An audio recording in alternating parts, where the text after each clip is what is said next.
Ngayong araw, nandito nga ako sa Jollibee at bumili nga ako ng isang bucket na chicken kasi inutusan ako, wala raw kaming ulam. At biglang may pumasok nga na kalokohan sa isip ko at bumili rin nga ako ng tigsa 10 chicken, yung mga maliliit lang sa kanto. Kasi may gagawin tayong prank for today's video. Etong mga maliliit na chicken na to, ilalagay ko nga tong mga to dito sa bucket chicken ng Jollibee. Ano kaya magiging reaksyon ng mga magulang ko kapag nakita nila na maliliit yung chicken, guys? Ayan, sana maging successful tong prank natin na gagawin. At isa-isa ko na nga nilalagay yung mga chicken. At eto na nga guys, grabe, ang liliit lang talaga nila oh. At tinakbang ko na, ngayon dadaling ko na to sa mga magulang ko. Ayan guys, ang liliit lang, 'di ba? At ayan, grabe, naantay na nila yung chicken talaga. At eto na nga yung nangyari. Yung in-order mo, Jay, nasaan na? Bilis ka. Ito yung ano, bili ko yung chicken ah. Ganyan, hindi puno.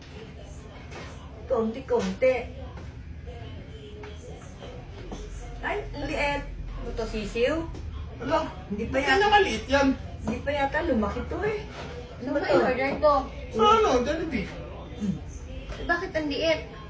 Bakit? Maliit ba? Ba't ganito?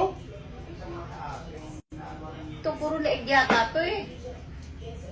Paano yan? Ay, masarap ano? Masarap, miski ano, ganun. Ba yan? Ayan. Tapos ang presyo, ano, pareho lang. Oo.